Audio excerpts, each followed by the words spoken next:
नमस्कार, मैं हूं आपके साथ शिप्रा झा और आप देख रहे हैं न्यूज़ 18 बिहार झारखंड का डिजिटल प्लेटफॉर्म। हर रोज हम आपसे मुलाकात करते हैं और मिडिल ईस्ट से जुड़ी बड़ी जानकारी आप तक पहुंचाते हैं, क्योंकि दुनिया भर की नज़र फिलहाल मिडिल ईस्ट पर टिकी हुई है, जहां एक तरफ शांति की उम्मीद हर कोई कर रहे हैं, लेकिन इसी बीच एक बड़ा झटका शांति की उम्मीद करने वाले लोगों को लगा है, क्योंकि एक और नया युद्ध का मोर्चा खड़ा हो गया है। इस बार हूती विद्रोहियों ने इजराइल पर अटैक कर दिया है। कहाँ ये अटैक हुआ है, किस जगह पर हुआ है, कितना नुकसान पहुंचा है, ये सब कुछ हम जानेंगे, बातचीत करेंगे। हमारे साथ है मेरे वरिष्ठ सहयोगी नीलेश जी, उनसे ही जानते हैं। नीलेश जी, देखिए, हम लोग हर बार हर एक वीडियो में दर्शकों को यही बताते हैं कि बैठक चलेगी। आज जिस तरीके से अमेरिका और ईरान के बीच बातचीत चल रही थी, हमें लग रहा था कि अब थोड़ी बहुत शांति होगी, लेकिन अब हूती विद्रोहियों का इजराइल पर अटैक, इसे कैसे देखा जाए और कितना नुकसान इजराइल को हुआ है? जी, जो वहाँ की मीडिया से जो खबर हमारे पास आ रही है कि हूती विद्रोहियों ने तड़के जो है अपने मिसाइल से, क्रूज मिसाइल से अटैक कर दिया है इजराइल की राजधानी तेल अवीव। वहाँ पर बहुत बड़ी आबादी है और ये सबसे सुरक्षित स्थान माना जाता है। और वहाँ पर आयरन डोम सिस्टम है इजराइल का, एंटी बैलिस्टिक मिसाइल सिस्टम है। इसके बावजूद हूती विद्रोहियों ने बैलिस्टिक मिसाइल से हमला कर दिया और जैसे ही ये हमला हुआ वहाँ से धुआं उठने लगा। इसकी तस्वीरें भी सामने आई। इजराइल ने अपने नागरिकों को सावधान करने के लिए सायरन भी बजाया। बहुत सारे मोहल्लों में सायरन की आवाज़ सुनने लगी और इससे सायरन की आवाज़ सुनते ही जो इजराइल के नागरिक हैं वो सुरक्षित ठिकानों की ओर भागने लगे, बंकर की ओर भागने लगे। और इजराइल ने दावा किया है कि इस मिसाइल को आसमान में ही उड़ा दिया गया है, लेकिन हूती विद्रोहियों के जो प्रवक्ता है याह्या सिनवार, वो मीडिया के सामने आए और उन्होंने दावा किया कि जो मिसाइल अटैक है उससे इजराइल को बहुत बड़ा नुकसान हुआ है। उस पर क्रूज मिसाइल दागी गई है, ड्रोन से हमला हुआ है और इजराइल में चारों ओर चीख पुकार मची हुई है, कई लोग घायल हुए हैं। ये हूती विद्रोहियों का दावा है ऐसा, लेकिन सच्चाई क्या है? इजराइल खुद कह रहा है कि नहीं, कोई बहुत ज़्यादा नुकसान नहीं हुआ है। इजराइल साफ साफ इससे नुकसान से इनकार कर रहा है, लेकिन हूती विद्रोही कह रहे हैं कि जब उन्होंने ये अटैक किया तो इससे बहुत बड़ा नुकसान हुआ है। आपको याद होगा शिप्रा, कुछ दिन पहले ही इजराइल ने हूतियों के 2 टॉप कमांडर को मार गिराया था। 1 महीना 2 महीने पहले की ही बात है, लेकिन इसका बदला लेने के लिए हूतियों ने फिर से अपनी शक्ति जुटाई, हाईटेक वेपन जमा किए और उससे दोबारा जो है इजराइल पर हमला कर दिया। और इससे इजराइल को जो है चारों तरफ जो है खलबली मच गई है। इजराइल के जो प्रधानमंत्री बेंजामिन नेतन्याहू जो है उन्होंने हालात पर नज़र बनाए रखी है। सैन्य अधिकारियों के साथ बैठक भी हुई है और हूती विद्रोहियों को जवाब देने के लिए इजराइल की ओर से जोरदार अटैक की रणनीति बन रही है। लेकिन हूती विद्रोही जो है वो भी दमखम के साथ लैस हैं। उनके पास भी हाईटेक मिसाइल है, क्रूज मिसाइल है, हाईटेक ड्रोन है, जिसके जरिए वो लगातार जो है इजराइल पर हमला कर रहे हैं। ये जो तेल अवीव पर ताज़ा हमला हुआ वो उसी हमले की एक कड़ी है और इसकी तस्वीरें हर तरफ दिखाई दे रही हैं। और ये सवाल उठ रहा है कि कैसे इतना बड़ा जो है हूतियों ने इतना हमला कैसे कर दिया इजराइल पर।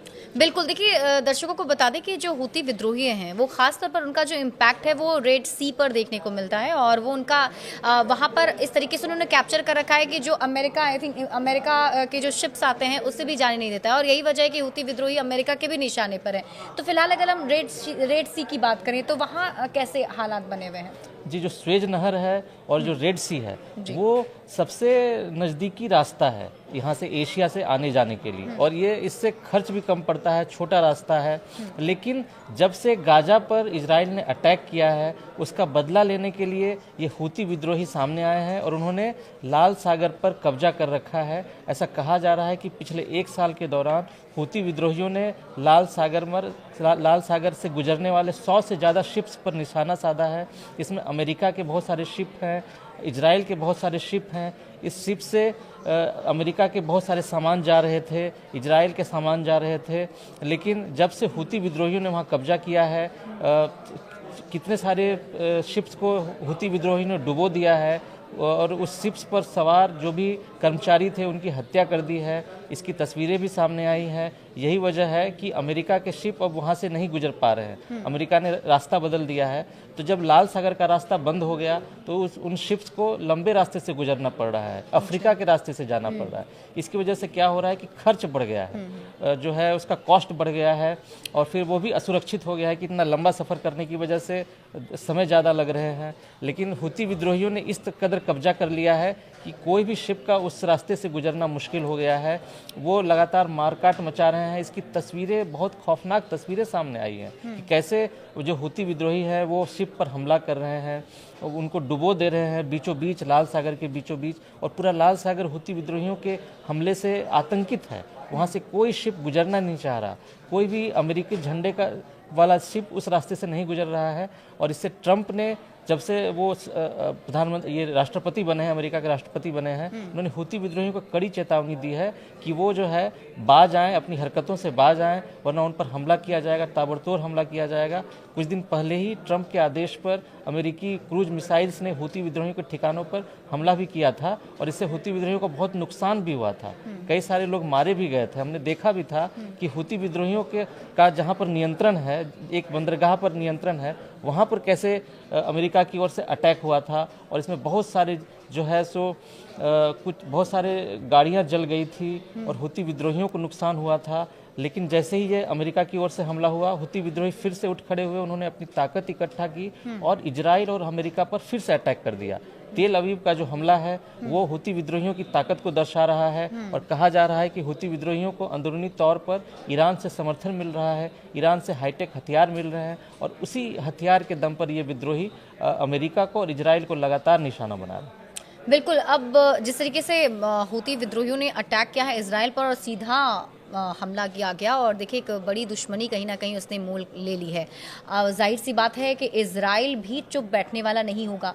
क्या लगता है इजराइल की तरफ से अब क्या कार्रवाई होगी? जी, इजराइल ने जो है कुछ दिन पहले ही गाजा पट्टी पर अटैक किया था। इसकी तस्वीरें भी देखी गई थी कि कैसे कितने सारे लोग मारे गए थे, कितने घर उड़ गए थे, कैसे खंडहर में तब्दील हो गया था पूरा एक इलाका।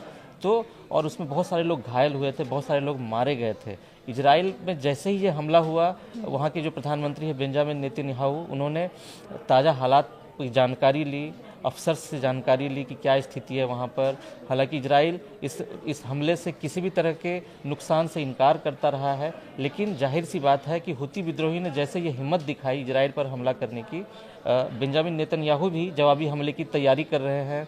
कहा जा रहा है कि इजराइल की सेना जो है सो यमन पर एक बार फिर से पलटवार करने की तैयारी कर रही है, और अमेरिका भी यमन के उस हिस्से पर अटैक करने की तैयारी कर रहा है जहां पर हूतियों का नियंत्रण है, और उसके लिए जो यमन की सरकार है उसको भी सपोर्ट दिया जा रहा है। वहाँ की जो यमन की जो सरकारी सेना है वो भी हूती विद्रोहियों की घेराबंदी करने की तैयारी कर रही है, और बेंजामिन नेतन्याहू जो है इजराइल के प्रधानमंत्री, उनके निर्देश पर वहाँ की सेना भी वहाँ पर अटैक करने की तैयारी कर रही है। आपको कुछ दिन याद होगा शिप्रा, कुछ दिन पहले जब लाल सागर पर जो युद्धपोत खड़े थे, अमेरिका के युद्धपोत खड़े थे, वहाँ पर भी हूती विद्रोहियों ने मिसाइल से अटैक किया था, ड्रोन से अटैक किया था, और इससे बहुत नुकसान हुआ था। बैलिस्टिक मिसाइल से भी अटैक किया गया था अमेरिकी युद्धपोत को, अमेरिकी वॉरशिप को। तो ये जो खबरें हैं जो पूरी दुनिया में फैल गई थी, तो इससे अमेरिका ने सबक लिया है और हूती विद्रोहियों को निशाने पर लेने के लिए नई रणनीति बनाई जा रही है, उस पर ड्रोन अटैक करने की तैयारी हो रही है, और दूसरी तरफ हूती विद्रोही भी अमेरिका और इजराइल पर हमला करने की नई रणनीति बना रहे हैं। बिल्कुल। तो देखिए जिस तरीके से हम आपको बता भी रहे हैं कि देखिए मिडिल ईस्ट में फिलहाल तनाव इसलिए भी बरकरार है क्योंकि वहाँ पर युद्ध जैसे हालात बनते हुए नजर आ रहे हैं। जहाँ हमने आपको पहले अपडेट दिया था कि अमेरिका और ईरान के बीच में भी तनाव था, हालांकि बातचीत चल रही थी, मुझे लगता है कि वो तीसरे दौर की बैठक भी उसकी होने वाली थी। तो क्या लगता है कि हम लोग जो उम्मीद कर रहे थे कि बैठकर बातचीत करके मसला हल हो जाएगा और मिडिल ईस्ट जो है वो शांति की तरफ आगे बढ़ेगा, लेकिन अब जो इन अटैक का सिलसिला शुरू हुआ है खासतौर पर हूती विद्रोही और इजराइल के बीच में, इससे लग रहा है कि शांति होगी या फिर आपको लगता है कि एक और नया युद्ध का मोर्चा खड़ा हो गया है? असल में मिडिल ईस्ट में युद्ध के कई मोर्चे खुले हुए हैं, लगातार वहाँ पर मारकाट मचा हुआ है। एक तरफ आप सुन रही होंगी कि कैसे हमास और इजराइल के बीच युद्ध हो रहा है, हाँ। हमास और हूती विद्रोहियों के बीच कैसे हमास और हूती विद्रोही कैसे इजराइल पर अटैक कर रहे हैं, और उसके बाद अमेरिका और इजराइल कैसे हूतियों को निशाना बना रहा है, हमास पर ऐसे कैसे अटैक कर रहा है। तो कहा जा रहा है कि जो हमास और हूती विद्रोही हैं उनको ईरान से सपोर्ट मिल रहा है, ईरान की ओर से हाईटेक वेपन दिए जा रहे हैं, फंड मिल रहा है, और इसी के बल पर हूती विद्रोही इजराइल और अमेरिका पर लगातार हमले कर रहे हैं। यही वजह है कि अमेरिका जो है सो ईरान के साथ शांति की ओर बढ़ रहा है। अभी तक 2 दौर की बातचीत हुई है, तीसरे दौर की बातचीत भी होने वाली है, और इस बातचीत के जरिए अमेरिका को उम्मीद है कि ईरान जो है सो अपना परमाणु कार्यक्रम कमज़ोर कर देगा, वो उस परमाणु बम की ओर जो बढ़ रहा है वो अपनी कदम वापस मोड़ लेगा। और अगर ऐसा होता है, अगर ये बातचीत सही दिशा में बढ़ती है, और अब जो बातचीत होने वाली है विशेषज्ञ स्तर की बातचीत होने वाली है, जिसमें कहा जा रहा है कि ईरान और अमेरिका उस रोड मैप पर बढ़ेंगे जिसके जरिए ईरान का जो है परमाणु कार्यक्रम चल रहा है उसको कैसे शांति की ओर मोड़ा जाए, उसको कैसे कैसे परमाणु बम की बजाय परमाणु ऊर्जा की ओर जो है ईरान आगे बढ़े। तो अगर ऐसा होता है तो हुती विद्रोहियों को जो सपोर्ट मिल रहा है, हो सकता है ईरान की ओर से वो सपोर्ट न मिले तो हुती विद्रोही कमज़ोर पड़ जाएं, ऐसे अमेरिका को उम्मीद है। इसलिए अमेरिका जो है एक तरफ हुती विद्रोहियों को निशाने पर भी ले रहा है और उसको जो मदद मिल रही है उसको रोकने की भी प्रयास कर रहा है अमेरिका।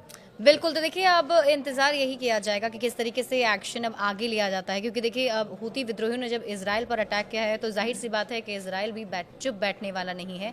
क्या एक्शन इस पर लिया जाएगा या आगे क्या कुछ होने वाला है, ये अपडेट भी आप तक पहुंचाएंगे। बड़े अपडेट्स के लिए आप जुड़े रहिए न्यूज़ 18 बिहार झारखंड के साथ।